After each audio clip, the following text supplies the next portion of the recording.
Android is one of the most popular operating systems in the entire world with an active user base of 2.5 billion people.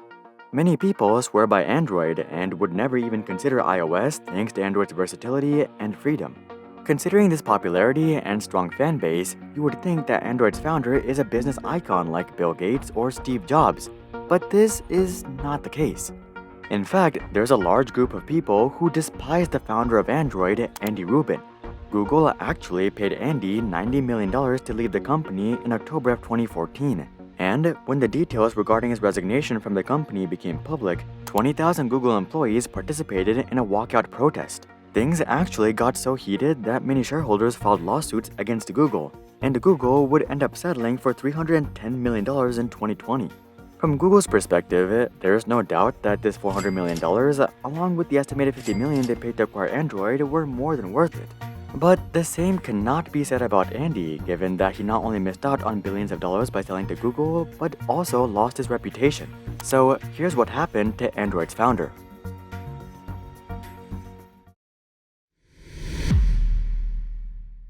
Taking a look back, Andy Rubin was born in 1963 in Chappaqua, New York. By trade, his father was a psychologist, but by the time Andy grew up, his father would embark on his own entrepreneurial journey.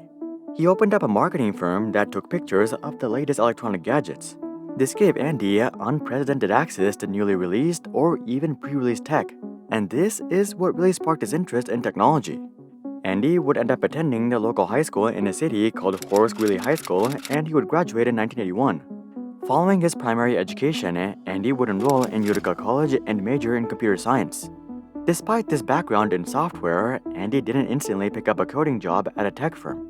His first job out of college was at Carl Zeiss X-ray Microscopy, where he primarily worked with robotics. It seems that early on in his career, Andy didn't have larger-than-life ambitions. He simply wanted to work on robotics and see the world. This job didn't last long though, as Andy would soon take a vacation that would change the trajectory of his life. After a year in Geneva, Andy decided to take a trip to the Cayman Islands in 1989, where he would run into an Apple engineer named Bill Caswell. Bill and Andy quickly became friends thanks to their shared interest in engineering, and Bill would end up offering Andy a job at Apple. Andy, of course, took the job and would end up as a manufacturing engineer at Apple. This is actually where Andy would earn the nickname of Android from his co-workers due to his obsession with robotics. But it wasn't all sunshine and rainbows. Apple as a whole wasn't doing all that well during this time period. Steve Jobs had been fired years before this, and Apple was slowly bleeding out.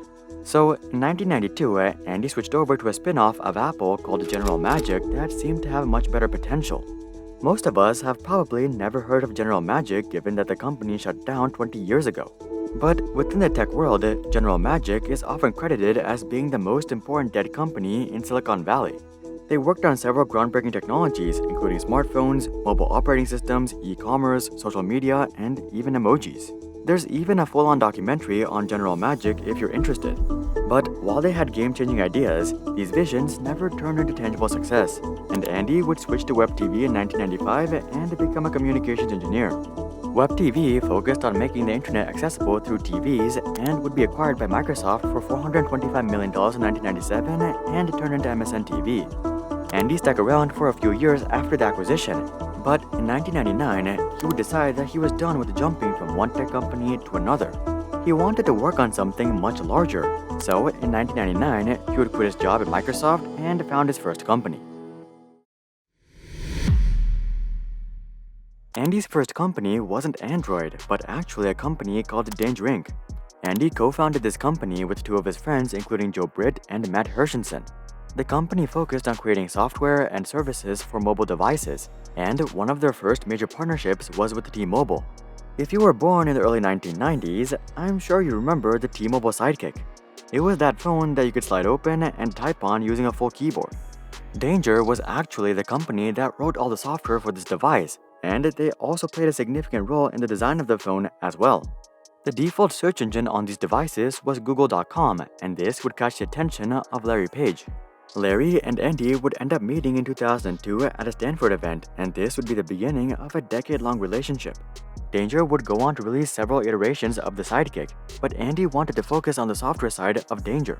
So, in 2003, he started a side project called Android with a few others. The original goal of their project was to create an open-source operating system for digital cameras, but they quickly switched over to cell phones. Android was initially just a side project that Andy worked on during the winter, but in 2004, he would leave Danger and go all in on Android. By this point, Larry had known Andy for a few years and could easily see the potential of Android. So, very early on in the project, Larry offered to acquire Android. It was never revealed how much exactly Google paid for Android, but given the total amount Google spent on acquisitions in 2005, it's estimated that they only paid $50 million. This is quite ironic given that Microsoft would end up acquiring Danger for 10 times that amount just a few years later. It's not clear if Andy held on to a stake in Danger or not, but sticking at Danger would have definitely been the better financial move in the short term. In the long term though, there's no doubt that switching to Android was the right move. Once Android was acquired by Google, Andy no longer had to worry about funding issues or stability, as Google could easily support the operation. So he focused on trying to create an operating system for a phone with a physical keyboard. But once the iPhone launched in 2007, it was clear that Android had to target the smartphone market. The problem though was that they weren't the only large players with such ambitions. HTC, Motorola, Samsung, Sprint, T-Mobile, Qualcomm, and TI all wanted to create their own open-source operating system for smartphones. But Android had a multi-year development lead on all the competition. And with the Samsung Galaxy and the Google Nexus embracing Android in 2010, there was little doubt that Google had probably won the mobile OS race, and Andy Rubin quickly became one of the most important executives at Google. Things were looking phenomenal for Andy. He had more than proved his worth, and Android has since become known as Google's best acquisition of all time. Personally, I'd have to disagree with this statement, as I think YouTube is Google's best acquisition. But there's no question that Android is definitely within the top 3. Despite all this positive momentum, in October of 2014, Google would drop a bombshell. They announced that Andy Rubin would be leaving Google altogether to start up his own hardware company.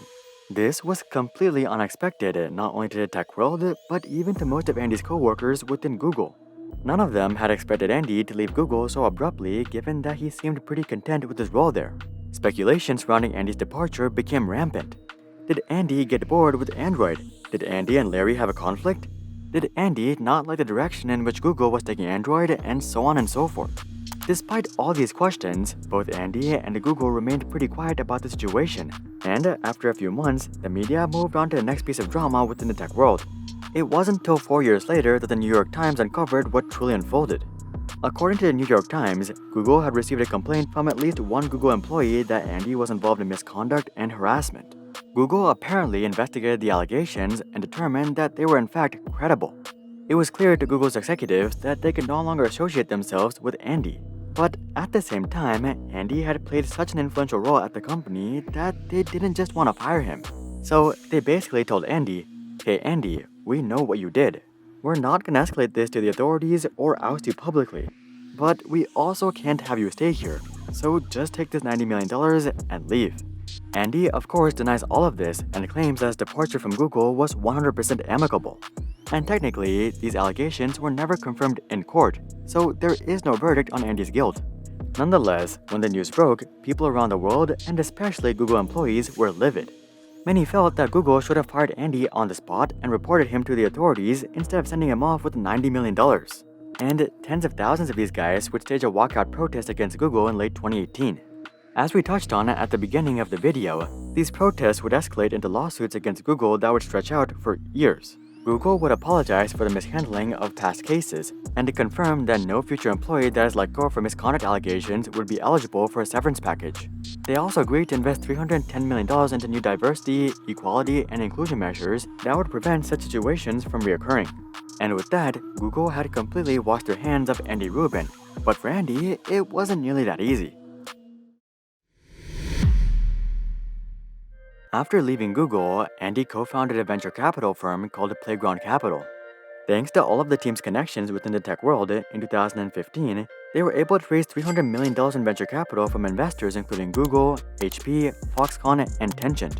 They turned around and invested this money into a bunch of tech startups, with the most popular one being Owl Labs. Andy focused on Playground Global for a few years, but soon enough, he returned to his roots and founded a smartphone startup called Essential Products. The company never blew up like Android or Danger, but it did enjoy a decent level of success.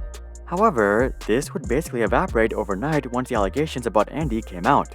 The company hung on for a few more years, but eventually they shut down in early 2020. Andy also left Playground Global around the same time in late 2019. You would think that with all these allegations and negative press, Andy would play it safe and stay out of the spotlight. But in 2019, he would make headline news again. This time, he didn't necessarily do anything illegal, but he did do something that was arguably immoral. Apparently, Andy made his wife sign a prenup 2 weeks before she gave birth. She has since filed a lawsuit against Andy, accusing him of coercing and fraudulently inducing her to sign the prenup. But this case hasn't really gone anywhere. Since then, Andy has basically disassociated himself from all the ventures he was involved in and has gone dead silent. I guess it doesn't really matter for him given that he's worth $350 million. But his current situation is truly quite a shame. Andy Rubin has ended up as the man who has everything and nothing. Do you guys prefer iOS or Android? Comment that down below. Also, drop a like if you respect Android, even if you prefer iOS. And of course, consider checking out our international channels to watch our videos in other languages, and consider subscribing to see more questions logically answered. But until then, I'm Hari, and I'll see you guys on the next one.